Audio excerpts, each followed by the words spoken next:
Bienvenidos, queridos amigos, una semana más al Braserillo que encendemos con la vista puesta en la actualidad, en los asuntos que son noticia y que vamos a analizar y debatir, como siempre, con los mejores tertulianos y analistas. Antonio Illán, bienvenido, ¿qué tal estás? Pues aquí estamos, a dar la opinión que convenga. Muy bien. Raúl Mayoral, bienvenido al Braserillo. ¿Qué tal? Un placer estar aquí. Espero que repitas, es la primera vez en esta temporada que estás aquí desde la presentación de tu libro. Efectivamente, aquí tuve el bautismo de fuego con el libro, Pregón de Combate. Pregón de Combate para jóvenes de espíritu, que se ha presentado por toda España ya. Sí, prácticamente sí. Carlos Rojo, arquitecto, bienvenido. Gracias y muchas gracias por la invitación y deseando volver a estar aquí con vosotros y debatir un poquito. Tenemos un bloque dedicado a la vivienda. A ver qué soluciones pone un arquitecto sostenible, que ha sido además presidente del Colegio de Arquitectos. A ver qué idea tiene sobre lo que está pasando en España. Mucho tiene que ver con la construcción, incluso con la falta de suelo. Abogado, al igual que Raúl Mayoral, José María Ruiz, bienvenido. Encantado de volver con vosotros. ¿Qué tal estás? Muy bien, afortunadamente. Bueno, la verdad que la actualidad cambia cada minuto. Es impresionante. Vivimos cuando el otro día recordaba aquel fin de los tiempos que fue proclamado hace unos años y digo, madre mía, si este señor estuviese analizando ahora mismo las cosas no podría llegar a la misma conclusión porque los cambios son vertiginosos. Fukuyama. Es cierto, sí, señor. El polémico acuerdo de inmigración. Sí. Ahora estamos ya en el Nick Land. ¿Cómo es? Nick Land. Sí. Ya hablaremos otro día. En lo que estamos es en el polémico acuerdo de inmigración entre el gobierno socialista de Pedro Sánchez y el partido independentista Junts de Puigdemont. Ha dejado ese acuerdo en nuestro país un clima político muy controvertido. Algunos lo tachan de muy peligroso incluso, debido, según la oposición, a la cesión y gestión por parte de Cataluña, por parte del gobierno a Cataluña, de diversos aspectos fronterizos y de inmigración. Raúl Mayoral, otra decisión del gobierno que levanta más polémica. Una más, claro, pero no sorprende. O sea, llevamos un tiempo en que a España la están gobernando desde Suiza, un prófugo que no hace más que chantajear al gobierno de la nación, y los 7 votos de Junts pesan mucho en el Congreso. Y esto es una muestra más de ello, la amnistía, el catalán en la Unión Europea, ahora el asunto de la inmigración, que es claramente inconstitucional, porque hay sentencias del Tribunal Constitucional que avalan que la inmigración es una competencia exclusiva del Estado y no se puede vaciar a la Guardia Civil y a la Policía Nacional de esas funciones, y de lo que se trata, lo que quieren en el delirio independentista de los catalanes, de los separatistas catalanes, lo que pretenden es que la frontera de España-Francia sea ya una frontera entre Cataluña y Francia. Se lo pregunto también al jurista José María Ruiz, y lo ha dicho aquí, lo ha adelantado, ¿no? ¿Esta cuestión que está encima de la mesa es constitucional? Bueno, todo lo que se regula está constituido por palabras y la interpretación de esas palabras a veces se estira mucho. Yo particularmente creo que está muy claro que eso no se puede ceder desde luego a la comunidad autónoma, y luego lo que es la delegación de facultades, que es lo que se está intentando en disfrazar todo ello, pues bueno, pues ya veríamos que el Tribunal Constitucional qué podría deducir. Desde luego, si es una competencia exclusiva, debería de ser las fuerzas de la seguridad del Estado estatales, no las autonómicas, las que deberían tener esta competencia sin lugar a dudas. Pero bueno, visto cómo vemos cómo se interpretan las cosas... ¿Cuál es tu opinión del acuerdo este? Esto es un elemento que necesita el gobierno ceder para poder conseguir el apoyo de Junts, porque si no el gobierno no se sostiene. Esa es la finalidad que tiene todo esto. Cuestión distinta es que a lo mejor consigues el apoyo de Junts, pero no lo consigues de otros que necesitan, que son imprescindibles, como por ejemplo Podemos. A lo mejor Podemos dice que no, y da igual todo lo que le prometas a Junts. En eso estamos. Carlos Rojo. A ver, yo creo que lo primero sería decir que la inmigración no es un problema, es una oportunidad. A partir de ahí estamos hablando de un acuerdo entre 2 partidos políticos que evidentemente necesita el desarrollo. Yo soy lego, pero entiendo que necesita el desarrollo de una ley orgánica para que se pueda delegar la competencia en una autonomía. A partir de ese momento, ¿el acuerdo entre partidos políticos es factible, es viable? Perfectamente. ¿Pasa al Parlamento, donde está la soberanía nacional, y se aprueba? Pues habrá una mayoría de partidos que estén de acuerdo en esa transferencia. ¿Es razonable? Si es transferencia, no. Yo creo que si es una delegación de competencias, como pasa en la Administración de Justicia, quizás sea cuestión de estudiar el trasfondo y la letra pequeña del acuerdo. Y Jan, vuelvo a decir, la polémica viene suscitada por el líder de la oposición, al que vamos a ver enseguida, Alberto Núñez Feijóo, que ha dicho que no se ha contado con nadie para esto y que Pedro Sánchez, evidentemente, pues se tiene que mantener el gobierno de esa manera. Bueno, se contará con quien tenga que contarse cuando el proyecto pase a las Cortes, que tendrán que discutirlo, ¿no? Pero en principio el acuerdo se basa en el artículo 150, que es absolutamente, 150.2, que es absolutamente constitucional y no viene a sustituir ninguna competencia. ¿Al 149? No, al 150. No el acuerdo 150 se basa no en el 150. Vale. Que en el 150 permite al Estado transferir competencias de una ley orgánica aprobada por mayoría en el Congreso. Por eso te digo que con los partidos se tendrá que contar en el Congreso, primera cuestión. La segunda es que es una delegación de competencias, pero que no es una transferencia de competencias, que el control de aeropuertos y fronteras que decía antes, se trata de colaborar en funciones comunes, no es que vengan los Mossos a sustituir a la policía y a la Guardia Civil. Eso no se dice en ningún sitio del acuerdo. Se viene, digamos que a colaborar, ¿no? A cogestionar, a gestionar conjuntamente. En funciones comunes. En cuanto a otra serie de funciones, pues Cataluña no puede hacer normativa sobre estas materias de inmigración, es decir, la normativa tiene que ser estatal. O sea que no estamos es que les damos a los separatistas para que ya ellos tengan, como tú decías, la frontera, el control de la frontera de Cataluña con Francia. Eso no es así. A ver, Raúl. Bueno, vamos a ver, lo primero de todo, el sanchismo es perito en manipular el lenguaje y sobre todo retorcer el derecho. Vamos a ver qué proyecto de ley sale, pero aquí quien está marcando la pauta es Junts. Y el otro día el ministro de Justicia, Bolaños, vino a decir pues eso, que iba a ser una simple delegación de funciones.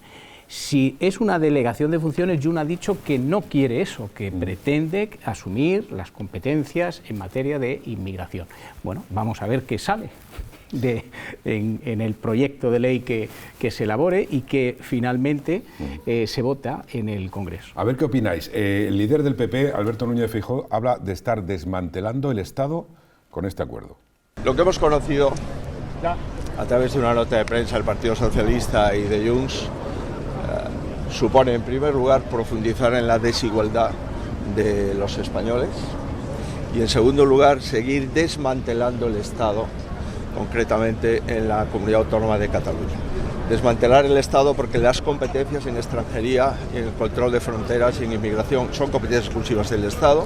La propia nota de prensa del Partido Socialista habla de que esto se ha negociado en Bruselas. Es decir, que las competencias del Estado español se negocian en Bruselas entre el Gobierno de España y Junts, y concretamente el presidente de Junts, que, como se sabe, tiene cuentas pendientes en la justicia española. Esto es una humillación sin precedentes. Insisto, esto es una doble humillación.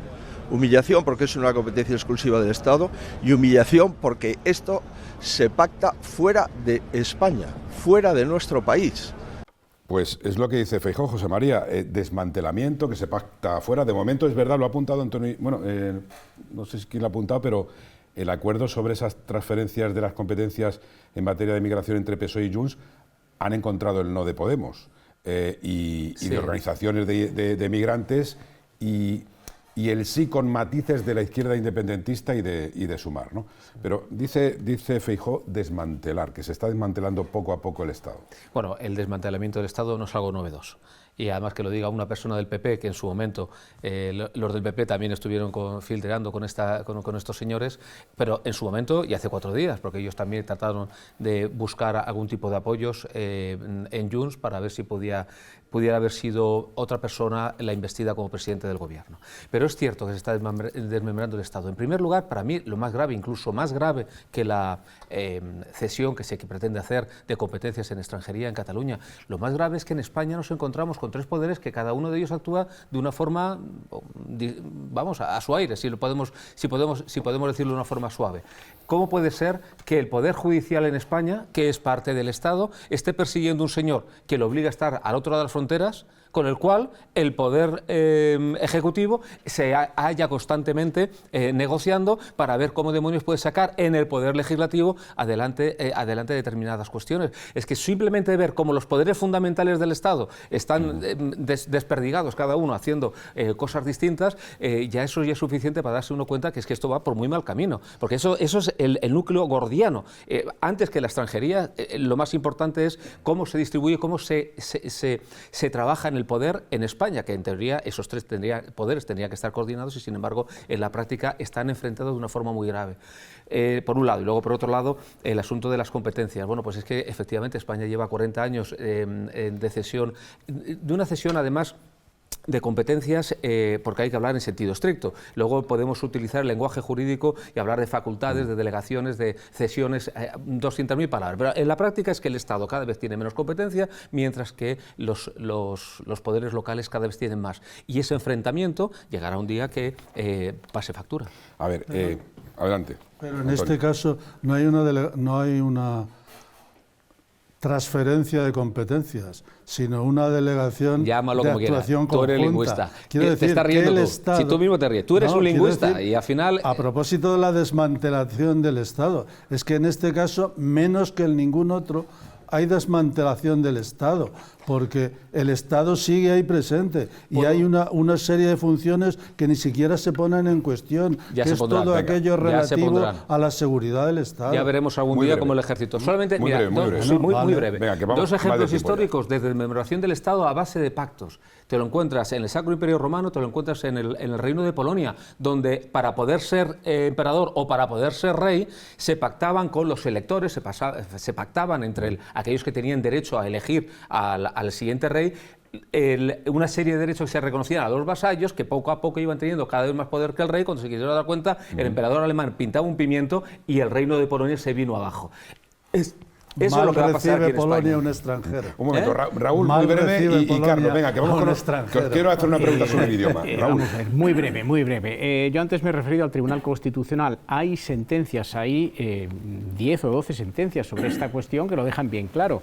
Ellos son, en teoría, los intérpretes de la Constitución, pero vayamos también al propio terreno. La Guardia Civil, la Policía Nacional, sobre todo la policía, a través de los sindicatos policiales, ya han dicho que están en contra de esto y ellos mismos lo han calificado como un vaciamiento de sus funciones. Carlos. Sí, yo 2 cosas. En principio, las fuerzas de seguridad del Estado, para mí, del Estado, es tanto la Archaña como la Guardia Civil como los Mossos.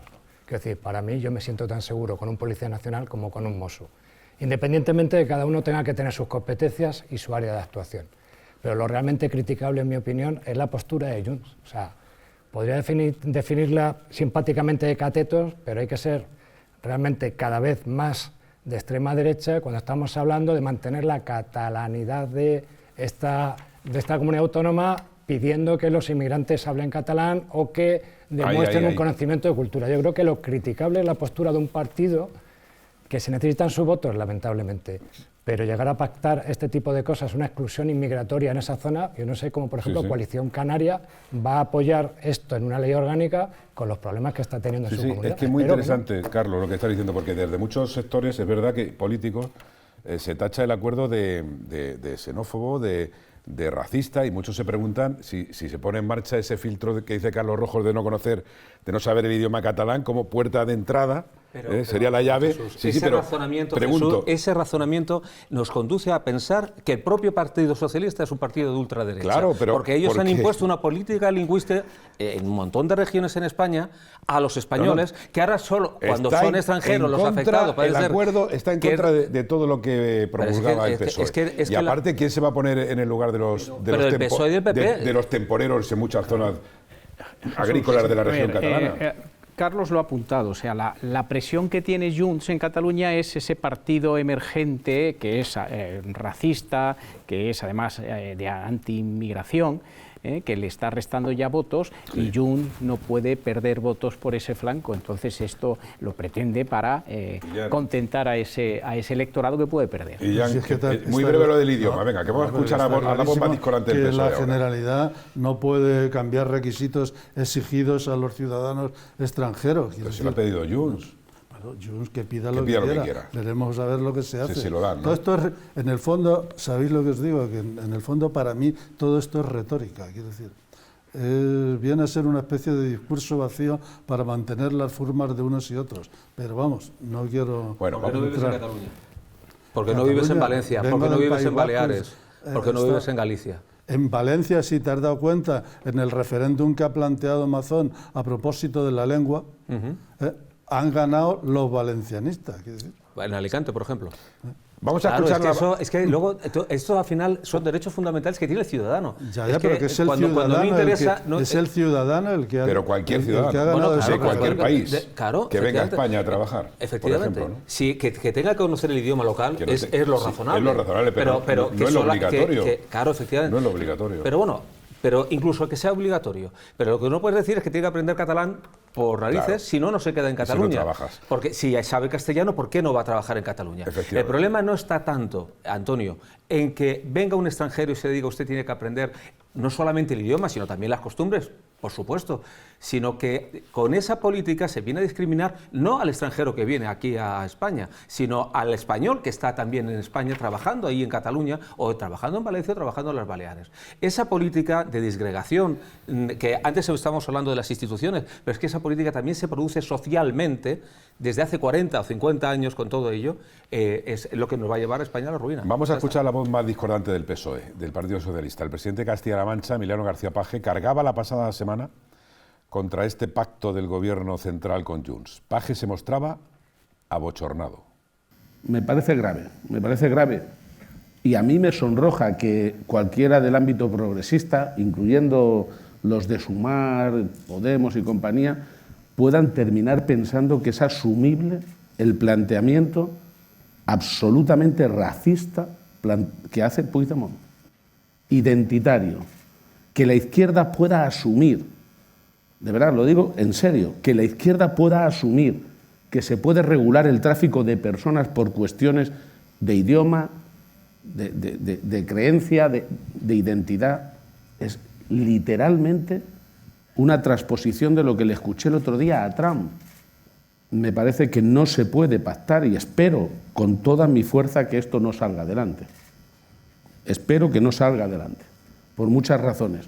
Y que si por casualidad saliera en esta sucesión de carambolas que empezaron el 23 de julio, si saliera adelante, que tenga retorno, que nadie piense que esto es consolidable, porque el daño que se le está planteando a las próximas generaciones es de una enorme irresponsabilidad.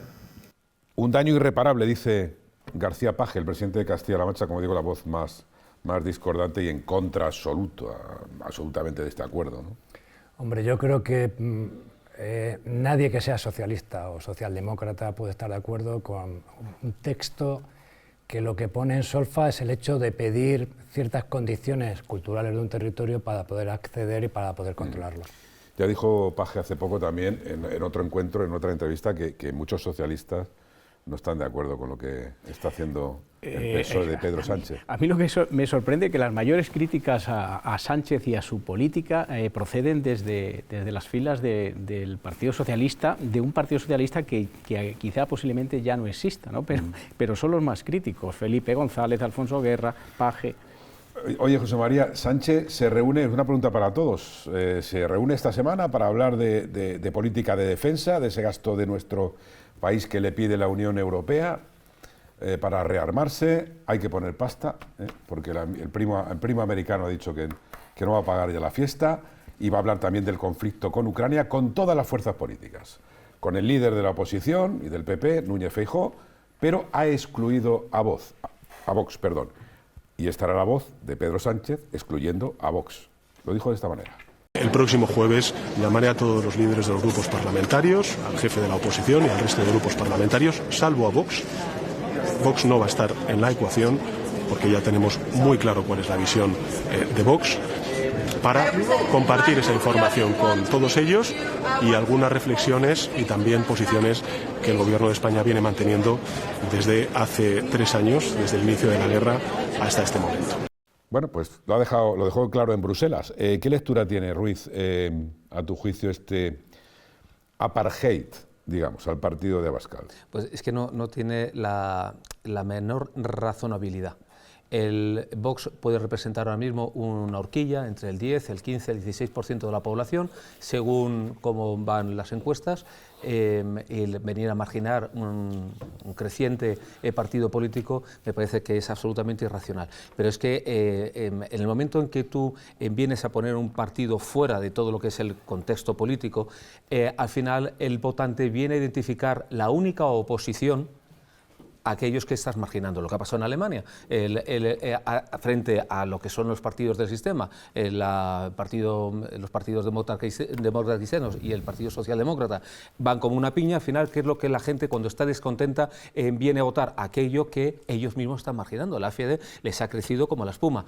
Aquí puede en España ocurrir lo mismo. Vox es un partido más, debería ser consultado, es un partido más que tiene representación parlamentaria, que a lo mejor, según las encuestas actuales, llegaría a 42, 43 diputados. Que tiene unos cuantos millones de votantes. Un montón de votantes, claro. Y como ustedes utilicen este tipo de políticas, al final van a conseguir que la gente diga: la única oposición que hay a la política del gobierno no es el PP, es Vox. Y Jan, vamos a ver, bueno, no le pone alfombra roja a Vox, no se la pone Pedro Sánchez, dice Alberto Núñez Feijóo, no nos va a dar tiempo a escucharle ahora en ese corte, pero dice que no le puede dar al jefe de la oposición 20 minutos al Partido Popular, al segundo partido más votado, los mismos que se le da a Bildu. Eso textualmente lo ha dicho de otros partidos minoritarios que son socios del gobierno, ¿no?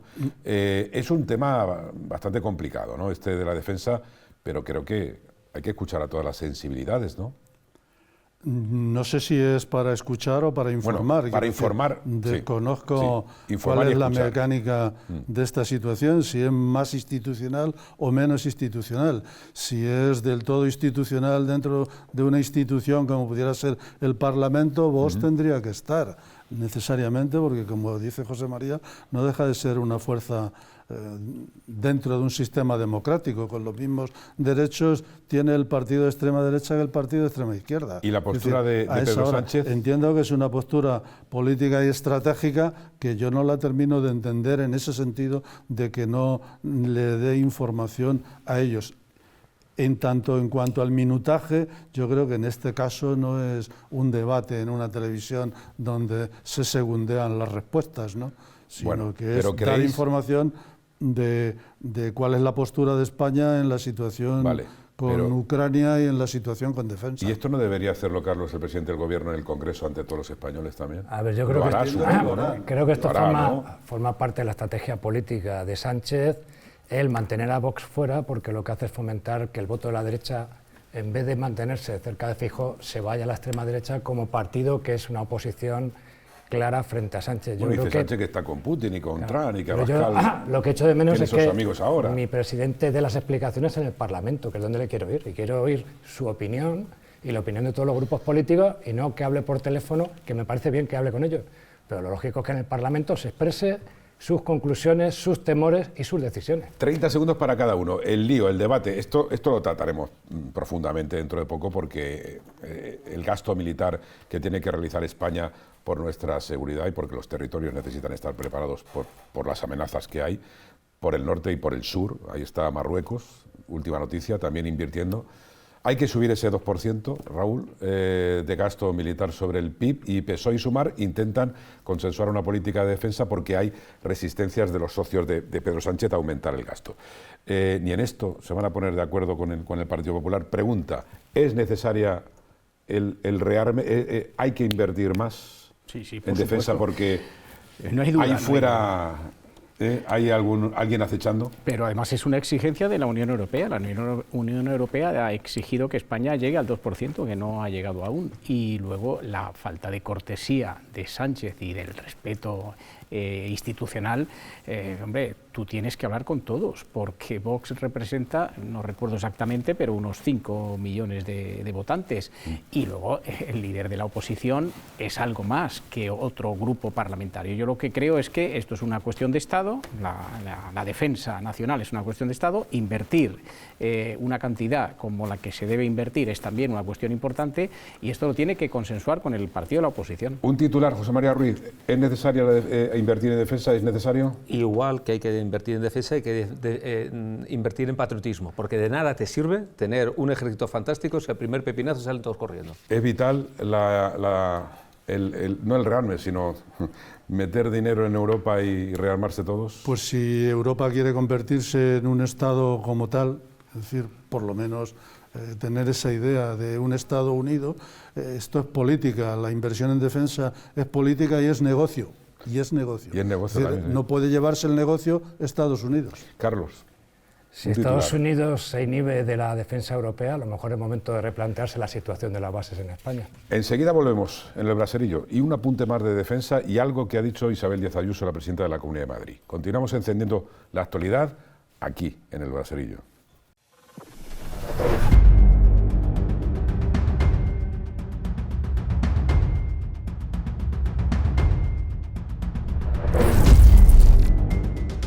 Con Antonio Illán, con Raúl Mayoral, con José María Ruiz y con Carlos Rojo, los mejores analistas, hablando de todo un poco, de todo lo que es actualidad, de todo lo que es noticia.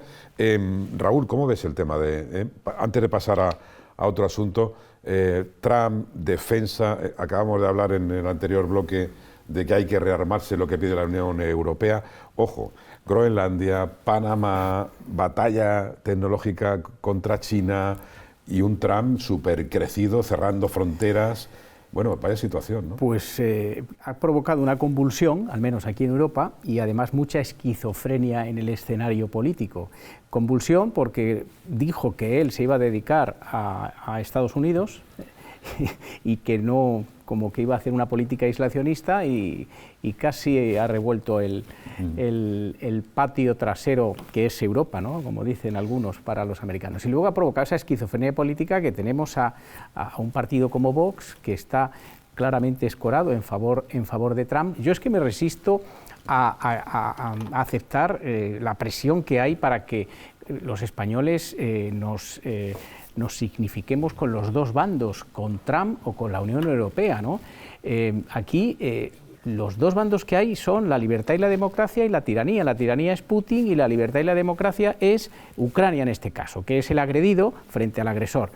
¿Que Europa ha cometido errores? Claro que sí, llevamos décadas en las que nos ha estado protegiendo Estados Unidos y nosotros, pues cómodamente, de una manera muy blandengue, pues estamos viendo los toros desde la barrera. Pero luego también Trump tiene sus fallos, que tendrá la visión de sus propios intereses como nación, vale, pero ha venido, como digo, a revolver el avispero.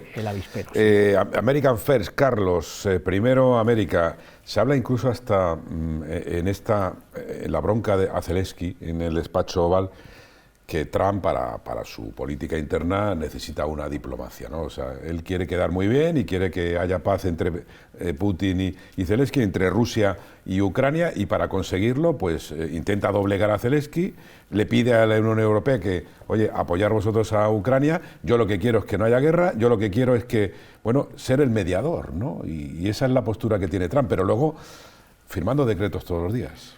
A ver, yo creo que realmente lo que quiere es sacar una ventaja económica de una situación realmente compleja, donde evidentemente Estados Unidos ha invertido gran cantidad de dinero en autoventa de material bélico. Quiero decir, no lo olvidemos, que Zelensky el dinero que recibe no es para plantar trigo, sino es para volver a comprar industria bélica. Yo creo que para el ciudadano americano Ucrania es algo que está muy lejos, ya está lejos Europa, Ucrania probablemente no sepa ni dónde está, y yo creo que ha sido una guerra muy larga, que yo creo que lo decía el primer ministro húngaro, no podemos permitirnos perder, pero es que tampoco la podemos ganar. José María, ¿qué opinas del trumpismo? Sí, es que yo discrepo totalmente con la visión, que suele ser la ordinaria, que nos ha expuesto Raúl. Aquí hay un agresor y hay un agredido, y por lo tanto ya sabemos quiénes son los buenos y quiénes son los malos. Desde que se le prometió a Gorbachov que la OTAN no iba a ampliar su frontera más allá de Alemania, hasta la situación actual, yo creo que los incumplimientos no vienen precisamente de los tiranos del este. A lo mejor aquí nos encontramos también unos políticos ansiosos y ávidos que al final han terminado provocando una guerra. No es tan evidente quién es el malo. ¿Cómo estás viendo a Trump, Antonio? A Trump, pues yo le estoy viendo en una situación de problemas. Yo creo que para España es una oportunidad, ¿no? Yo creo que si España en esta situación logra armonizar defensa y seguridad y logra transmitir a la Unión Europea la idea de defender la frontera sur junto con Grecia, Italia y Portugal, yo creo que para España puede ser un buen momento en este sentido si es capaz de liderar una iniciativa dentro del marco de Bruselas en esa línea. Habrá que analizar algún día también el rearme de Marruecos, que va a hacer una... De ahí lo de la frontera sur, una gran ¿no? Bueno, y también incluso Trump ha dicho que a ver la base de Rota, ¿no? Y Ceuta y Melilla, ¿no? Acaba de adquirir 2 submarinos Marruecos en un momento en el que España tiene un Galerna que tiene como 25 años y en ese 81 todavía no está operativo. Y que va una Galerna, ¿no? Es lo que tenemos, ¿no? De todas formas, ayer Sánchez en un discurso ante su público, creo que era en el Comité Federal del Partido, ya apeló efectivamente a eso, ¿no? A que hay que defender la frontera el flanco sur. Sí. Bueno, muy rápido, vamos a escuchar a la presidenta de la Comunidad de Madrid, vamos a verla también, a Isabel Díaz Ayuso, por todo lo que está ocurriendo, de lo que antes hablábamos en nuestro país. Ha hecho una petición al presidente del Gobierno. Escuchen y vean. Creo que, sobre todo, Sánchez lo que tiene que hacer es dejarse de reuniones de 20 minutos y de marear a todos los españoles y convocarnos a las urnas. Considero que son los ciudadanos, los españoles, quienes tienen que decidir si aumentan el gasto en defensa, algo que apoya el Partido Popular por coherencia, por sensatez, o si quieren seguir dándoles privilegios a los independentistas, o que los Mossos sean quienes sustituyen a la Guardia Civil en Cataluña. Raúl, ¿va a hacer caso Sánchez Ayuso? No creo. De todas formas, es la única líder de la oposición que le saca de sus casillas, ni Feijóo ni Abascal. Está clarísimo, Carlos, y ya, ¿no? No estoy de acuerdo en que le saque de sus casillas a Sánchez. Sánchez saca de sus casillas a ella. Y yo creo que antes de pedir la dimisión de Sánchez debiera contarnos cómo pagó la entrada de su ático. Bueno, si empezamos a sacar familias o entornos familiares, lo que debería explicar Sánchez de su hermano y de su señora, pero bueno, en todo caso, no hay que olvidar que cuando se hizo aquella operación entre el PSOE y Ciudadanos para sacar de las comunidades autónomas de Murcia, Castilla y León e incluso Madrid al Partido Popular, aquel combate lo ganó Ayuso y lo perdió Sánchez. Esa operación no se hizo. Bueno, ahora se hizo porque al final, en el caso de Madrid se convocaron elecciones, en el caso de Castilla... Cuando se hizo aquella operación... ha salido ahora en un periódico, en un diario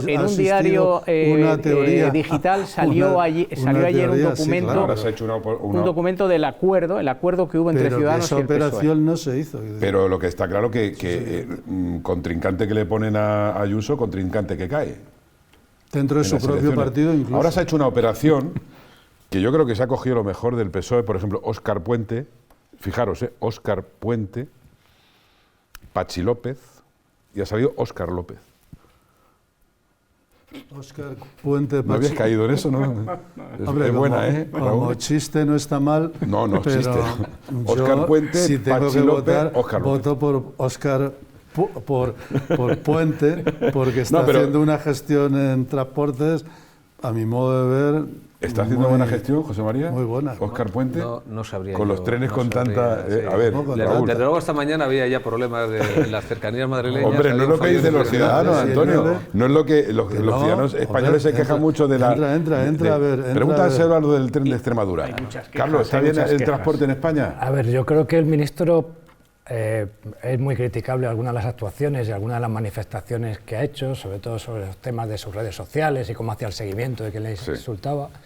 Pero creo que, por ejemplo, en el tema de Valencia tuvo una actuación bastante meritoria, desde el primer minuto informando a los ciudadanos, diciendo cuándo se iban a abrir las vías secundarias, cuándo se iba a reparar el ferrocarril, y esa actuación creo que es buena. El resto creo que es criticable. Bueno, y que arreglen la página web de Renfe, esa es un clásico. Va a hacer la vía... a Lisboa por Talavera. Como debe. Ojalá, es que si no le queda por Talavera... Es que Carlos Rojo de Talavera lleva esperando el AVE mucho tiempo. Talavera es la reina. Y ojalá sea cuanto antes. Ojalá se una... Y aquí el señor Raúl. Ojalá, Raúl, ¿verdad?, se una ya Madrid, Lisboa o Madrid-Badajoz, porque siempre lo decimos aquí, lo reivindicamos. Talavera. Nos ven también en Lisboa, Extremadura y en toda España. Badajoz. Extremadura necesita ese tren hace muchos años. Vamos a hablar de vivienda, que también la necesita Extremadura y todas las regiones de España. Vamos a ser reincidentes en un asunto vital para mucha gente que no debemos olvidar, la vivienda en España. Fíjense, el precio de la vivienda usada ya es similar al de la nueva, de ahí que en estos momentos es muy complicada la emancipación, la independencia de nuestros jóvenes. Otro problema añadido es que no hay tanta construcción y en muchas ciudades hay falta de suelo. Hoy tenemos aquí a un gran arquitecto, ha sido presidente del Colegio de Arquitectos, es uno de los mejores expertos en urbanismo y urbanismo sostenible, Carlos Rojo. ¿Qué hay que hacer ante esta permanente crisis de la vivienda en España? Pues, en líneas generales, si te no podemos profundizar mucho. Si te respondo que hacer vivienda sería sencillo, pero claro, es que aquí lo que tenemos es un problema de oferta de vivienda. Mira, BBVA con su equipo de análisis cifra la necesidad de vivienda hasta el 2030 en casi 2 millones de viviendas. 2,5 millones, digo también. En el último año, en el 2024, fuente del Consejo Superior del Colegio de Arquitectos de España, hemos visado 110.000 viviendas nuevas y hemos rehabilitado en torno a 50.000. Quiere decir, el año pasado hemos sido capaces de sacar al mercado, entre rehabilitación y obra nueva, unas 160.000 viviendas. Si hacen falta 350.000 al año, cada año estamos necesitando 50% de las que somos capaces de construir. Comentabas antes algo del tema del suelo, pero no es cierto, el suelo disponible actualmente es para 7 millones de viviendas. Pero hay muchas administraciones que... Suelo disponible hay. El problema fundamental, ¿no?, es que ahora mismo no existe financiación, quiero decir, desde la crisis inmobiliaria las entidades financieras han recogido velas y no financian la construcción de viviendas, salvo que sean promotores o fondos de inversión, que no les hace falta. De hecho, en muchas de nuestras ciudades los promotores están trabajando con fondos propios. Un promotor que trabaja con fondos propios, una promoción a 3 años, que es intensiva en dinero y en plazo, lo que está atendiendo es el estrato alto de vivienda, la vivienda de lujo, la vivienda de nivel medio alto. ¿Quién hace vivienda pública? ¿Quién hace vivienda barata? Nadie. Vamos a profundizar un poco porque, a ver, se habla incluso de que la Unión Europea prepara un plan de vivienda, digamos, asequible, un plan de vivienda para gente más vulnerable, pero de momento todo está en estudio con la gran cantidad de gente que hay y de asesores que están trabajando en Bruselas, ¿no?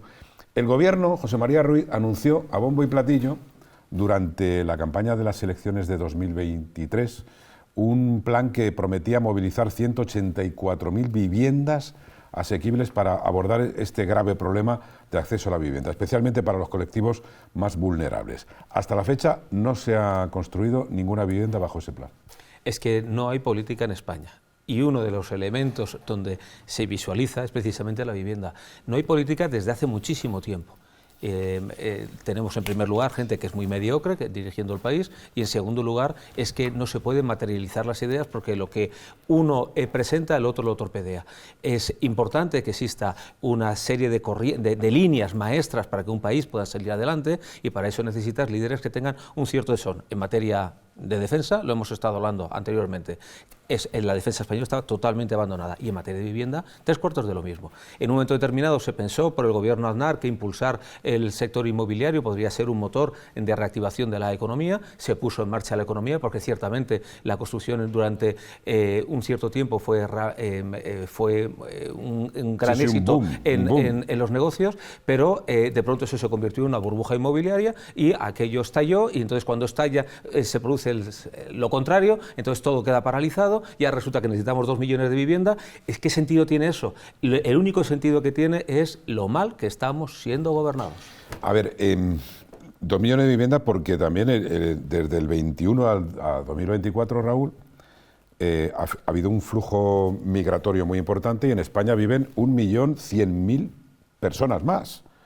Ese flujo migratorio es al que se refiere por esas 2,5 millones de viviendas. Pero es que los precios de los alquileres se han disparado y han subido hasta un 15% incluso, Raúl. Claro, es que ha sido, efectivamente, no hay política de vivienda en España. La ley de vivienda ha fracasado porque la idea era ampliar el mercado que hubiese más oferta y sobre todo que bajaran los precios, y no hay más oferta y efectivamente los precios han subido. Luego, en los ayuntamientos, comunidades autónomas, que son los que tienen las competencias en materia precisamente de suelo, se da la circunstancia de que efectivamente hay suelo, pero por una serie de trabas o de burocracia, o en otras ocasiones falta de financiación, pues no se moviliza ese suelo para construir viviendas. Es una pescadilla que se muerde la cola, por así decirlo, pero que yo no le veo solución. Una solución. A ver, Antonio, ahora te dejo, pero plazo, ¿no? Déjame que unas pinceladas que Carlos conoce muy bien, necesarias 2,5 millones de viviendas más en nuestro país, necesario también impulsar un nuevo modelo de vivienda protegida más rentable para el constructor y también más accesible para las rentas medias. España cuenta con apenas un 2,5% de su stock de vivienda destinado a la protección oficial o vivienda asequible, frente al 9% de la media europea. Hay una fuerte demanda y el incremento también de los precios se explica por ese crecimiento demográfico, y hay concentración de población en áreas geográficas. Pero es que tampoco se construye vivienda nueva en alguna parte por falta de suelo, pero también porque han aumentado los costes, y esto lo sabe muy bien aquí el arquitecto, de construcción. Han aumentado un 30%, falta de mano de obra cualificada, precios de los materiales en los últimos años por las nubes, menos margen para el promotor, por eso se construye menos vivienda. Por tanto, el gobierno debe moverse. Sí, el problema es que la política de vivienda, como hemos dicho, requiere de una estrategia a medio y largo plazo. Entonces, dentro de la táctica política, hay elecciones en el 27, quiero decir, cualquier intento de mejorar o de intentar promover vivienda no va a dar fruto en los próximos 2 años. De VPO, por ejemplo, el año pasado estuvieron en torno a 9.500 viviendas, apenas el 6% de las viviendas que se hicieron era vivienda de precio asequible. Y sin embargo, seguimos manteniendo 3 millones de viviendas vacías provenientes del boom inmobiliario, pero son viviendas que ya son obsoletas y que están en sitios donde nadie quiere vivir. Ahora mismo la economía, el empleo y la capacidad económica se está concentrando en las grandes ciudades, las metrópolis de Madrid, Barcelona. Vuelve a haber una inmigración importante, inmigración interna a estos sitios, porque es donde más oportunidades hay, capacidad de movimiento porque hay transporte público, cultura. Las viviendas vacías están en pequeños territorios, son viviendas que ya carecen de calefacción, no tienen recursos energéticos. Entonces, creo que lo que procede es hacer, en primer lugar, por parte de la Administración, vivienda pública. O sea, llevamos 15 años que yo creo que no se ha hecho una sola vivienda pública en muchas comunidades autónomas. Y se prometió. Antonio, ¿tu reflexión? De hecho, quiero decir, hablaba de la política de pasos cortos y de no poder hacer política si no tienes una mayoría absoluta en el Parlamento, que es lo que está pasando con todo lo que propuso la ministra de Vivienda para todo este plan de vivienda del Gobierno, que prácticamente se ha hecho dos poquitas cosas, pero realmente no se ha podido sacar nada adelante. Yo creo que el problema de la vivienda no se solucionará hasta que el macroorganismo que es la Unión Europea no trabaje en un plan que nos obligue, en un plan conjunto, que todos los partidos tengan que pasar por ese. Pues si tenemos que esperar a Europa, no sé, ¿no? Bueno, no, Antonio, pero sí, ¿no? Están por la creación hay de que trabajar aquí. Pero Carlos, si hay una obligación, hay que eliminar burocracia. Hombre, no se puede tardar más tiempo en obtener una licencia que en construir un edificio. Y otra cosa, he dicho lo de la emancipación de los jóvenes. Y la colaboración del Banco Europeo de Inversiones para atraer inversión pública y privada y canalizarla hacia la creación de vivienda pública, me parece que es absolutamente Europa necesario. No tiene que estar dependiendo de Estados Unidos, España no tiene que estar pensando a ver si los europeos se mueven o se dejan de mover. Entre otros motivos, porque además Estados Unidos puede tener una cierta visión global, mientras que en Europa no existe esa visión global. Los alemanes van por un lado, los franceses por el otro, los ingleses por otro, los italianos por otro. Europa quien que nosotros hacer, vamos a depender de... Es Europa quien ha detectado... Si no ha hecho nada, Antonio. No ha hecho nada. Está en estudio pero no solamente no ha hecho nada, es que sigue haciendo algo para aprovecharse. Está buscando abordar la crisis de la vivienda en toda Europa. Que no le podemos hacer los deberes, que los deberes los tiene que hacer cada uno en su casa. Este tipo de migración interna que él decía no solo ocurre en España. Por supuesto que en mi pueblo el 60% de las viviendas están vacías. Confío antes en Sánchez, fíjate lo que te digo. Antes confío y en tu en Sánchez pueblo, que en la porque le Leyen. conozco, algunas están ocupadas, porque vamos a ir a ello. Raúl, ¿querías decir algo? Sí, has y vamos a tocado la ocupación. El tema de que como el problema de la vivienda lo que provoca es que los jóvenes no pueden acceder a una vivienda en propiedad y no pueden emanciparse. Claro, es que hay una propuesta del Partido Popular que la presentó hace unas semanas Feijóo en el Congreso, hablando de incentivos, bajar precios, incentivos, beneficios, a los jóvenes. Beneficios tanto en precios como incluso fiscales a los jóvenes. Yo creo que esa sería una solución, pero yo recuerdo a Sánchez en las elecciones, en la campaña electoral del 2023, no en las generales, sino en las autonómicas. Las autonómicas del 23. Ya dijo que 40.000 viviendas. 184.000. 184.000. Yo creo que el gobierno no está, ni el Estado está para construir viviendas. Las viviendas las tiene que construir la empresa privada. Pero ¿no? ya he puesto factores que creo que ahí... tiene que favorecer y facilitarlo el Estado. Un momento, señores. ¿no? Sí, Carlos, muy breve, muy breve. Quiero decir, por lanzar, igual hay que recuperar el banco público para poder ayudar a la gente que no puede pagarse una vivienda, construir una vivienda de protección oficial. Comprar sin ahorros, Carlos. Y que no se descalifique como pasó con toda la vivienda protegida que se hizo en los años 90. Comprar sin ahorros. Para eso estaría el banco público, ¿no? Bueno, pero si no, ¿cómo lo van a hacer? A ver, y los ocupas. Dice que en los pueblos, vamos a ver, seguro que José María tiene algún caso en su despacho, ¿no? A ver, ¿cómo se debe defender un propietario ahora mismo en nuestro país de una vivienda ante esta moda de ocupar casas con el consiguiente nivel de inseguridad, ¿no? Estamos conociendo que en cientos de poblaciones más pequeñas en los pueblos ya se están denunciando y están apareciendo hasta familias enteras que ocupan una vivienda con menores, con niños y con niñas. Es decir, se sabe muy bien la ley. Y es casi imposible echarlos y nuestros pueblos se están inundando de esta ocupación ilegal. Y la otra vertiente, el inquiocupa, el que no paga y que no se va ni con agua caliente, literalmente. ¿Cuál crees, José María, creen ustedes que debe ser la fórmula para acabar con los ocupas en España? ¿Qué medidas, qué protocolos antiocupas se necesitan ahora mismo? Bueno, lo primero es que funcione la justicia española. Eso es lo primero. Si no funciona la justicia española, hay mecanismos ahora mismo para poder proteger la propiedad. Lo que pasa es que si te vas a un juzgado y te puedes tirar para que te admiten la demanda 4 o 5 meses, luego tienes que notificarla, después la vista, después que si te presentan un recurso no te dejan de presentar, que si te dicen que es una familia que tiene vulnerable, lo que sea, eso hace que los procesos se dilaten en el tiempo una barbaridad.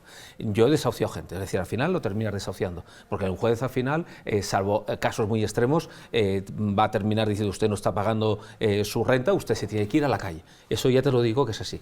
Ahora, es todo tan lento, es todo tan exasperante, el hecho de que se ocupen casas que en ese momento hay alguien residiendo y no los puedes echar, que un propietario tenga que ocupar su propia casa para evitar que los que lo ocupan, que en ese momento se han ido, puedan volver a la casa y el que esté cometiendo delitos es el propietario. Todo eso lo que requiere es una reforma de la justicia, no solamente en este aspecto, sino en otros muchos más. A ver, Carlos, ¿qué hacemos con este yo gran creo problema? Que ya hubo una solución para esto y un sistema que lo tienen las cámaras de propietarios, que era un registro de propietario y un registro de inquilinos. Tú cuando tenías un inquilino, el contrato de alquiler se podía pasar a través de la cámara de propietarios y quedaba registrado que ese piso tuyo estaba alquilado por tal persona. El catastro automáticamente online sabe quién es el propietario de una vivienda. Yo me sorprende que no se pueda acceder a una vivienda y no se sepa quién es el propietario. Si el inquilino que está dentro realmente le han engañado, tiene un contrato. Debería ser directo el hecho de que una vivienda de una persona física se pueda desalojar si está ocupada por alguien que no tiene alquiler. 2 minutos, Antonio, sí, y utiliza uno. A ver. Que no se puede pensar que el problema ocupación es una cuestión general, ¿no? Que estemos agobiados por ello. Que no en te el toque. 2020, exactamente, al que le toque sí, pero en el 2024 alcanzó a 16.000 personas. O sea, 16.000 casos. Pero si hay más de 100.000 casos. No. No. En el 2024, anda mal el dato, 16.000 casos. No hay 16.000 casos ocupados en España. ¿Serán arrastrados del 2023? No. En el 2024 hay más de 100.000 ocupaciones. En el 2024 se denunciaron 16.426 Bueno, ¿y qué hacemos contra esas 16.000 ocupaciones, Antonio? Por cierto. Venga, una solución. Por cierto. Aunque sea una ocupación, es un delito. Por cierto, para ser curioso, y los anticatalanistas, el 40% de estas ocupaciones tuvieron lugar en Cataluña. Y hay muchos delitos. A ver, Raúl, venga, terminamos en este asunto. Si uno busca en la Wikipedia el movimiento Ocupa, dice que es movimiento político y social. O sea, el movimiento Ocupa ha sido alentado por esta izquierda radical, Podemos, ahora Sumar, que están en contra de los desahucios, que han llegado a regir en algunas ciudades, en algunos municipios, como alcaldes o concejales, y que lo que hacen es una protección de esta situación, o sea, de estos hechos que son ilegales, porque van contra la propiedad, es un ataque a la propiedad. Por tanto, el gobierno debe moverse en esto de la ocupación ilegal y debe moverse, pues no sé si sabemos no sé si aquí el experto con una ley del suelo, porque la administración pública parece ser que no tiene capacidad para producir el número suficiente de viviendas que solvente este problema existente. Hay que mejorar la situación porque es, para muchos jóvenes y para muchas familias, es totalmente insostenible. Recta final del braserillo, mar de pescado, de marisco, de carne, Raúl. De marisco. Marisco. ¿Eres sindicalista entonces? Sí. Pues permítanme la broma, ¿vale? Permítanme la broma. Vamos a hablar de lo que le ha pasado a Comisiones Obreras. Le han visto las cuentas y le han visto las facturas y ha salido lo que no tenía que salir, parece ser, presuntamente, ¿no? Enseguida aquí, en el braserillo.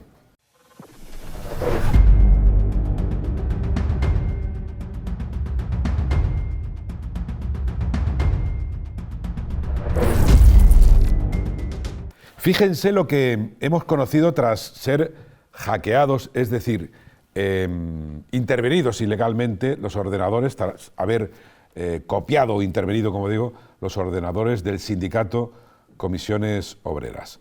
Lo que ha quedado al descubierto pues es el lujo sindical, ya que han aparecido desorbitadas facturas, sobre todo de grandes degustaciones gastronómicas, de mariscadas, de comidas en restaurantes con estrellas Michelin, facturas del dentista y así hasta una lista interminable de gastos nada acordes con lo que han promulgado desde los sindicatos siempre, que el capitalismo que ahoga, pero el suyo consume. Es decir, según el líder de Comisiones Obreras, nada de bajar impuestos, discurso de austeridad, pero por otro lado, despilfarro con dinero público, porque Raúl Mayoral, hablamos de subvenciones del gobierno a Comisiones Obreras, ¿no? No, claro, el dinero de todos los españoles, pero bueno, esto es una muestra más de esa incoherencia, ese cinismo, esa hipocresía demagógica en que se mueve la izquierda.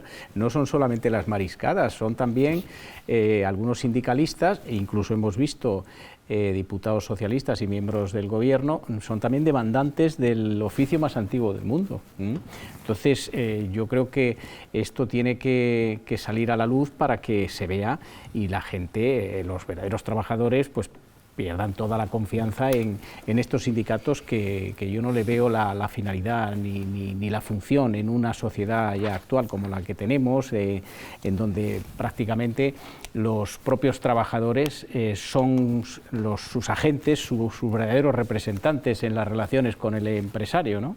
A ver, esto del marisco, no me quiero reír porque es algo serio. Evidentemente, Comisiones Obreras lo negará, ¿no? Pero esto es una, José María Ruiz, esto es una enfermedad, un vicio. Ahí está el líder de UGT también y a los suyos, a los que se les ha acusado, a los de UGT también, presuntamente, de tener cierta querencia con el bogavante, ¿no? Bueno, yo imagino que si tienes la posibilidad de manejar dinero sin tener que rendir muchas cuentas a la gente, pues terminas aprovechándote, y aquello que tu bolsillo a lo mejor te lo permite muy de vez en cuando o no te lo permite, pues lo haces a través del sindicato. Si se quitaran las subvenciones a los sindicatos, se acababa el invento rápidamente. En primer lugar, porque tendrían que realmente actuar en favor de los trabajadores y no en cambio como grupos de presión, que es lo que realmente están haciendo ahora mismo. ¿Por qué? Porque se deberían a aquel que le está pagando el dinero. Y en segundo lugar, ya veríamos cómo a la hora de rendir cuentas todo el mundo estaría viendo en qué te lo has gastado. Si rindes cuentas con dinero público, a todo el mundo le importa un rábano, pero si rindes cuentas con tú, porque te están gestionando tu propio dinero, ya veríamos si eso se permitiría. Antonio Illán, a ver, no me parece bien que se gaste el dinero institucional. Se lo pueden comer lo que quieran, nadie nos metemos en eso. Claro, evidentemente. Bueno, el hackeo ha llegado a 700.000 documentos. Es decir, de 700.000 documentos nos estamos quedando con lo folclórico, es que hicieron alguna comida en algún restaurante de 2 estrellas con menús que iban de 180 a 200 euros. Que ya son caros los menús, quiero decir que no es un menú del día habitual, pero que tampoco es una exageración, que yo he visto comerse un filete de 1.000 euros a mi lado y no se ha caído el mundo. Bien, es cierto que se lo pagaban de su bolsillo particular. Claro. Y ahí, ya quiero decir que es eso. Pero que hay, estamos elevando a categoría como si el sindicato solo se dedicara a comer mariscos todos los días. No, el sindicato realiza una función y la mayoría de sus cosas las hará bien defendiendo a los trabajadores, que es lo que tienen que hacer, y negociando los convenios colectivos para que la masa trabajadora pues salga beneficiada, ¿no? Carlos. Pero que haya unas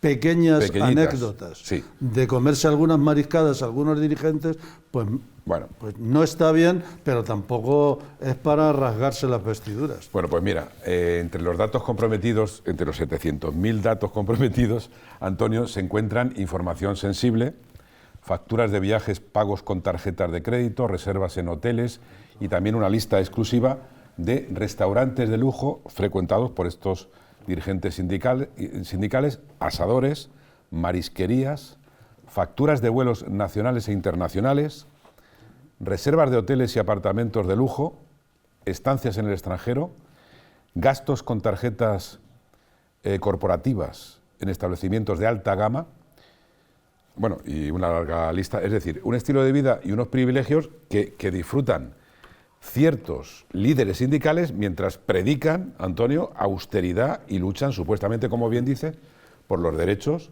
de los trabajadores. Está claro que todo esto está generando, permíteme, una nueva crisis, Carlos, de credibilidad del sindicato, ¿no? A ver, yo sabes que me gusta un poco bucear y sacar datos. Comisiones Obreras ha retirado todos los datos de la web, ahora mismo es inaccesible cualquier tipo de documento de Comisiones Obreras, pero el sindicato hermano UGT, que tiene más o menos la misma afiliación, estamos hablando de que tienen 1 millón de afiliados aproximadamente cada uno. El año pasado tuvo una cuenta de ingresos-gastos de más o menos 22 millones de euros, de los cuales el 30% proviene de subvenciones. Quiere decir, evidentemente es preocupante que alguien que recibe sus ingresos un 30% de fondos públicos pueda gastarlo así, pero yo creo que todos los que hemos gestionado fondos públicos sabemos que existen auditorías bastante exhaustivas de a qué destinas este tipo de subvenciones. Lo que no sé es lo que hacen los afiliados de comisiones permitiendo que sus dirigentes tengan estos gastos, porque son ellos con sus cuotas, que vienen a ser como 10 euros mensuales, el 70% del ingreso del sindicato, los que están sufragando las comidas de sus dirigentes. Yo hay, primero, escasa representación de los sindicatos, solamente hay un 10% de trabajadores afiliados en España, de aproximadamente 22 millones de trabajadores son 2.400.000 afiliados. Segundo, 70% de ingresos de las cuotas, los afiliados tendrán algo que decir. Raúl, no sé. Ha dicho Antonio una cuestión que efectivamente los sindicatos cumplen la función de negociar los convenios colectivos, pero es que si nos damos cuenta, las dos últimas decisiones importantes en el ámbito laboral, no ha habido una negociación empresarios y sindicatos. Con el salario mínimo interprofesional ha sido una imposición del Gobierno, con la reducción de la jornada laboral es una imposición del Gobierno, por lo tanto, para esto, ¿para qué necesitamos patronal y sindicatos? Eso no es un convenio colectivo, eso es una cuestión de política general.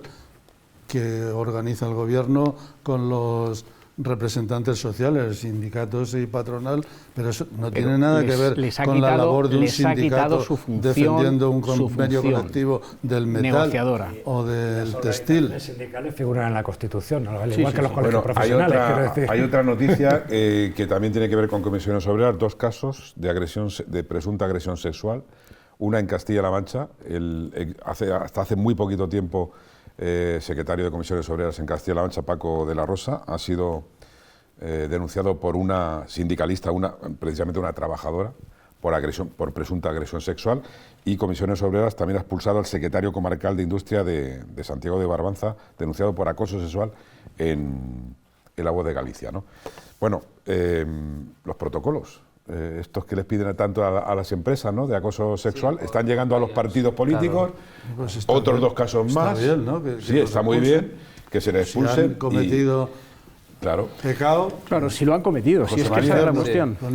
Así está la política. Claro, no. Y así están los sindicatos. Los primeros que tenían que tener un compliance en condiciones son los partidos políticos y los sindicatos. Se les exige a las empresas que lo tengan, que se tiene que gastar un dineral, y sin embargo en los partidos políticos todo esto se pasa así de puntillitas, porque aunque lo tienen, la cantidad de casos de corrupción, que es imposible que el partido no tuviera conocimiento de su existencia, pone de relieve que no sirven para nada. De hecho, el Código Penal, yo creo que es incluso algo permisivo cuando estamos hablando de partidos políticos. Vamos a poner ejemplos paradigmáticos, no por decir que el PP es peor que el PSOE peor del PP, pero si tú vas al entorno de Esperanza Aguirre, unos bindundis que de pronto terminan con un barco atracado en un puerto principal del sur de España, eso era imposible que pasara desapercibido para los jefes de estos señores. Y si pasaba desapercibido, eso eres un incompetente. Y si no pasaba desapercibido, es que le está dando el visto bueno. No significa que el jefe también fuera un corrupto, pero lo dejas correr. Eso tiene que ser sabido dentro del partido político. Eso tenía que ser perseguido dentro del partido político. ¿Cuántas denuncias del PP o del PSOE conocéis de gente que era suya y ha enseñado, este tío es un corrupto? Es más, incluso voy a decir más. ¿Cuántas veces hay denuncias del PP o del PSOE de corrupción del otro partido? Porque lo normal es que es el fiscal. Y se les mantiene. Es que es el fiscal el que suele tener, o la policía la que tiene la iniciativa. Y una vez tiene la iniciativa, los demás se personan como acusación o se rasgan las vestiduras. Pero la cantidad de veces que abren el cajón cuando cambian de poder unos y otros, ven ahí un follón impresionante y lo cierran, y no son ellos los que denuncian, eso ha sido durante 40 años una barbaridad. Y otra noticia de la semana, porque aquí no se salva nadie, de estar en la lupa, ¿no? La Fiscalía Anticorrupción ha abierto una investigación a Vox, al partido de Santiago Abascal, por presunta financiación ilegal tras una denuncia del PSOE. O sea, el PSOE presentó una denuncia tras conocerse que la formación de Abascal recibió un préstamo de un banco húngaro. Todavía no hay ningún miembro del partido de Vox investigado, pero está en trámite conocer si hubo algo ilegal al recibir fondos de una entidad, Antonio Ollán, bancaria extranjera, que por cierto está participada por el gobierno húngaro. Pero yo no sé si habrá algo legal o ilegal, que Vox se ha venido financiando con fondos externos. Recuerdo que hasta el propio fundador dijo que los iraníes les dieron un dinero para ponerse en marcha, ¿no? O sea, que eso es así. Que el banco húngaro le diera un dinero, por lo que yo he oído a los de Vox, dice que se lo tuvieron que pedir a los húngaros porque la banca española no les financiaba una campaña electoral. No sé qué habrá de legal o de ilegal en esto. Es decir, cuando hay denuncia es que habrán entendido que eso sea entonces ilegal. Mi pregunta es la que se hace la gente que nos ve, señores, a los 4 empiezo por ti, Carlos. ¿Hay corrupción en todos los estamentos? No quiero decir con esto porque esto es una denuncia y ahora mismo esto está en investigación, ¿no? Pero ¿hay corrupción, Carlos Rojo, en todos los estamentos políticos de España? A ver, yo creo que hay corrupción no solamente en España, sino en todos los países. Lo que hay que dotar es al Estado de medios suficientes para detectarla, perseguirla y juzgarla. Es decir, hasta los países nórdicos, estaba consultando el ranking de corrupción, los países nórdicos están los 5 primeros de todo el mundo. Hay un 10% de personas que han percibido algún elemento de corrupción y son los 5 primeros de todo el mundo. Nosotros estamos en una situación entre Francia e Italia, puesto 36, 24, 50. Lo que hay que hacer es dotar de medios a la Fiscalía, incluso a los ciudadanos, para poder denunciar situaciones que parezcan que son de corrupción y se puedan investigar adecuadamente. Pero que no haya injerencias contra los jueces, ¿no? A ver, no hay injerencias políticas y que el ministro de Justicia no haga lo que hace, que ahora va, precisamente el señor Bolaños va a tener que declarar ante el señor al que pone a parir, que es el juez Peinado, precisamente, ¿no? A ver, yo sí que quiero responder a tu pregunta. Sí, es muy buena pregunta. ¿Existe corrupción en los estamentos políticos españoles? Tenemos una sociedad impregnada de relativismo, de materialismo, de nihilismo, y los políticos son reflejo de esa sociedad. Y hay corrupción en el fútbol, hay corrupción en la iglesia, hay corrupción en el mundo de los empresarios, hay corrupción en la política. Ahora, lo que no se puede es generalizar. No podemos decir que todos los políticos son iguales. Que son vocacionales, claro. Y luego hay que mantener siempre la presunción de inocencia, claro está. En el asunto este de los sindicalistas que han sido denunciados, hombre, yo como abogado que soy, yo estoy muy en contra de la ley de violencia, la llamada ley de violencia de género, porque rompe la presunción de inocencia del hombre. Es decir, si una mujer acusa a un hombre de que la ha pegado, ese hombre se va a la cárcel. Luego ya veremos. ¿Y quién le pide perdón luego? Ya veremos. Yo entiendo que eso rompe la presunción de inocencia. Esa ley es una ley nefasta y es letal. Pero letal. Los ideólogos de Podemos y de Sumar no han ido a la cárcel. Porque ese juicio, porque las propias mujeres que han presentado esas denuncias no van a denunciar porque tienen miedo. Eso es instantáneo. Es en el momento, si lo hubiera hecho la presunta agredida en el momento en que se produce la presunta agresión, sí que posiblemente hubiera ido el presunto agresor a la cárcel, pero pasado ya unos meses o un tiempo ya no. Y luego otra de las cuestiones que quería comentar respecto de la financiación ilegal, claro, es que es exactamente igual que los sindicatos. Sindicatos y partidos políticos están reflejados en la Constitución, viven del presupuesto público, del presupuesto del Estado, y entonces, claro, a mí si realmente se produce un fraude, sea del partido que sea, yo como contribuyente, pues estoy en contra, y que caiga todo el peso de la ley sobre ese partido o sobre ese sindicato.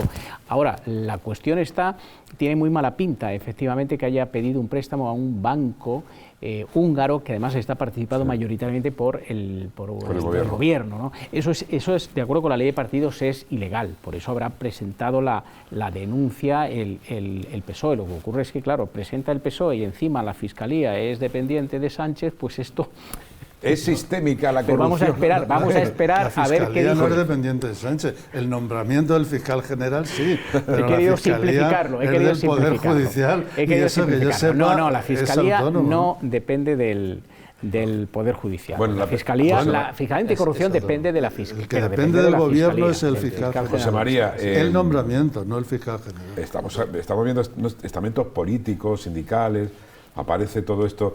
Hombre, pequeña corrupción la de comisiones obreras o la de los partidos, ya sabemos, pero esto viene de mucho tiempo atrás. No, sí, por supuesto, pero yo no creo que haya una corrupción generalizada en la sociedad española, a menos lo que yo tengo... lo que yo siento es que la gente, lo normal es que sea honrada. El problema es que la corrupción se enquista en determinados sectores que son, en fin, pues muy visibles, y entonces eso es lo que parece que un país esté medio deshaciendo por la corrupción. Yo creo que en España la judicatura, y lo mismo que las fuerzas policiales, suelen ser gente que se mantiene al margen de todo ello. Algún guardia civil o algún policía nacional se la ha detenido con droga y tal, y algunos con bastante dinero metido en su casa, pero son casos muy puntuales. Por lo general, los cuerpos de seguridad y la judicatura funcionan de una manera más que razonable, y yo estoy totalmente de acuerdo con vosotros cuando decís es que lo que hay que hacer es dotarle, ¿no?, que decía Carlos, de los medios que son necesarios, lo que decía Raúl, para que todo esto se pueda perseguir. Antonio dice que la Liga, lo tratemos aquí, ¿no? Que la Liga es corrupta. La Liga Española. La Liga Española, sí. ¿En qué te basas? ¿En la Liga Negreira? En el Negreirato y tal. Y yo creo que sí, es que hay mucho dinero detrás de la Liga. ¿Dónde hay dinero? En la Liga es un negocio. Luego los aficionados que nos gusta el fútbol y una buena, así un buen pase, un gol como el de Vinicius el otro día, que se regateó a 4. Cuidado que tienes aquí a un forofo del Atleti que este año... Bueno, pues me mediré con él a partir de mañana. A ver en todos los bueno, estamos generalizando evidentemente, pero bueno, decía Raúl, dice, en todos los órdenes, Carlos, no sé, ¿crees que esa corrupción está tan presente en el día a día? Yo creo que hay pillos en todos los sitios. Materiales de construcción, ya que eres... Hay pillos, pero yo creo que hay pillos en todos los sitios, lo que pasa es que probablemente los españoles tenemos una conciencia propia mala. Es decir, el Dieselgate, o sea, la empresa más importante de automoción alemana decide cumplir los ratios de emisión trucando la centralita. Por favor. Pero dimite el presidente de Volkswagen. Por favor. Pero dimite, pero aquí en España lo de dimitir, el verbo dimitir no lo conjuga nadie. Ahí estamos, antes había una práctica política, hemos visto, lo estábamos comentando, ministros que han dimitido por planteamientos éticos importantes, y ahora mismo vemos gente que navega, yo en el caso de Ábalos, me parece realmente increíble el desparpajo de acudir a la beca de su sobrina, y al Congreso, a llevar a su coldo a todos los sitios de mandar, que realmente me parece impresionante que en un edificio, en un ministerio, pueda todavía subsistir este tipo de gente que navega de unos sitios a otros sin que nadie ponga coto. Pero ¿sabes lo más sorprendente o inaudito? Es que Ábalos fue el que presentó la moción de censura que le dio a Sánchez el gobierno en 2018, expulsando a Rajoy por corrupción. Quizás era el que más sabía de él. Por corrupción. Y que la presentara nominalmente no quiere decir nada. Sí, pero se lo hizo el partido, pero creo que cuando la presidencia del gobierno, yo creo que es evidente, de la decencia, tuvo claro una cosa, yo creo que le apartó de ministro. Otra cosa es que no lo explicaran bien y no fueran transparentes. Pero luego le pusieron de diputado. Bueno, eso ya es otra cuestión diferente del partido. Y era el número 2 del Partido Socialista. ¿Cómo va a acabar, José María? A ver, ¿qué le vamos a hacer? Bueno, si acaba lo de Ábalos, porque todo el procedimiento se están alargando tanto en el tiempo, o el del fiscal general o el del novio de Ayuso, claro, es que tantos casos... Ya veremos. Eso, yo creo que si realmente vivimos en un Estado de Derecho donde hay un grupo de personas que reciben las facultades para poder administrar la aplicación del derecho, tenemos que confiar en ellos y que hagan su trabajo. Y que lo hagan con tranquilidad y en paz. Ya sabemos que hay ciertos odios sobre Peinado y algún otro juez del Tribunal Supremo, pero estos señores que hagan su trabajo. Y estos señores, a su vez, si no estás de acuerdo con sus decisiones, pues presentas tu recurso de apelación y ya decidirá la sala de apelaciones de un tribunal o de otro. Dejemos que hagan su trabajo y ya veremos si los condenan o no los condenan. Lo que no puede ser es que politicemos el trabajo de unos profesionales de una manera que al contrario no se puede judicializar el trabajo de los políticos. A mi modo de ver, son procedimientos tan sumamente complejos. Normalmente estos procedimientos a lo mejor no te caben los tomos si los pudiéramos imprimir en esta habitación, como para poder estar llegando a conclusiones sobre aspectos que son superficiales cuando hay una persona o un grupo de personas que sí tienen un conocimiento profundo de todo lo que se está investigando. Cuando hay un grupo, estoy absolutamente seguro que hay algún inmoral hay en el grupo, pero no podemos generalizar que todos los partidos políticos son corruptos, toda la gente de todos los partidos políticos, incluso las instituciones. Ya te he dicho yo antes que cuando los partidos políticos... que decías tú antes, Antonio, salvabas a los jueces y al ejército. Sí. Creo recordar, policía, no sé cuándo los del Tribunal Supremo, creo que eran, que 9 de ellos tenían cuentas en paraísos fiscales. Bueno, eso en primer lugar hay que probarlo. Ya me resulta primero, si alguien, que no es una habladuría. Los que tienen que impartir más justicia no son justos, claro, con Antonio, ellos mismos. Mira, Antonio, ¿cómo te vas a fiar? Yo llevé un asunto contra un banco donde un director de sucursal era un corrupto. Y el momento en que fue detectado, el propio banco inmediatamente se fue a por él, ¿vale? Y yo llevaba en ese caso la acusación particular. En los partidos políticos eso no se produce, es justamente lo contrario. Los partidos políticos desde hace ya mucho tiempo, no es una cosa que sea novedosa, ya nos podemos ir al caso Flick y a otros casos anteriores, ya a la época de Felipe González, se han caracterizado por una corrupción muy extendida, y ningún partido político lo ha puesto coto, ni ningún partido político ha sido quien ha denunciado a sus propios militantes o sus propios cargos. ¿Eso qué significa? Que los partidos políticos están amparando esa corrupción. Eso no te lo encuentras en el Banco Santander, eso no te lo vas a encontrar en Renfe, eso no te lo vas a encontrar en mi despacho. ¿Por qué? Porque estamos todos pendientes de lo que sucede a nuestro alrededor. ¿Que puede salirnos uno rana? Por supuesto que sí. Pero los partidos políticos es un nudo de corrupción, no solamente en España, en otros lugares igual. Señores, me voy con una pregunta muy difícil de contestar. ¿Cómo es posible que 3 menores en Badajoz, 2 chicos y una chica, uno de ellos con 37 delitos, abandonado por sus padres en un piso tutelado, hayan asesinado a una joven de un poquito más de 30 años, con una vocación tremenda de educadora social, le hayan asesinado a golpes de una manera brutal y se descubra que esa chica había recibido amenazas, había recibido golpes y estuviera al cargo hasta, como ha ocurrido, hasta de estar de 10 o 12 menores con problemas en pisos tutelados, o bien por la consejería correspondiente de Extremadura en este caso. Bueno, pues ahora ya todos los educadores sociales de España se están quejando de que están indefensos, de que están siendo agredidos, de que no hay ninguna vigilancia, y al saber que estos 3 tenían también ciertos antecedentes, la chica no pudo hacer absolutamente nada y ha sido asesinada, ¿no? No sé cómo lo veis, pero esto es un tema muy preocupante. Muy triste. Muy triste, sobre todo porque ha muerto indefensa en 2021. Una Nadie se lo persona explica. que tiene responsabilidad sobre la integración de personas que no tienen familia y que reciba ese tipo de final por parte de aquellos a quienes está queriendo y por los que se están entregando. Lo que pasa es que vigilar a todos los trabajadores sociales es imposible, como es imposible vigilar todos los centros de salud. Es que ellos pueden salir durante el día, ellos no podían salir por la noche. Hay algunos, hay casos, no sé, que deberían, ahora mismo están internados, ¿no? Pero deberían ser vigilados porque un pájaro de estos había agredido a su padre, que casi le mata también y le mandó a urgencias, ¿no? En fin, me quedo con esa pregunta que esperemos tenga respuesta pronto, pero las cosas no se arreglan hasta que pasa una de cierta gravedad o de una gravedad tan abrumadora como la de esta joven de Castuera, una población de Badajoz, ¿no?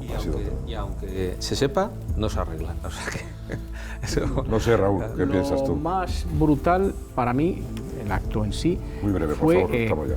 14 años. 14 años. Nada más, 14 años. Y una chica de 15 y el otro de 14 años. Ha habido una violación grupal de gente menor de edad y ¿qué pasa? ¿Se lo manda para su casa? Nada. Porque no los puede ni siquiera meter en un centro de internamiento. Es que el Código Penal, la ley del menor, hay un montón de cosas que tienen que ser... Lo ha dicho la madre de otra trabajadora social. No son chicos con problemas, son delincuentes. Delincuentes. Antonio Illán, muchísimas gracias. Hasta la próxima. Carlos Rojo, un placer tenerte aquí. Raúl, muchísimas gracias. María Ruiz. Hasta aquí este repaso a la actualidad y a lo que es noticia.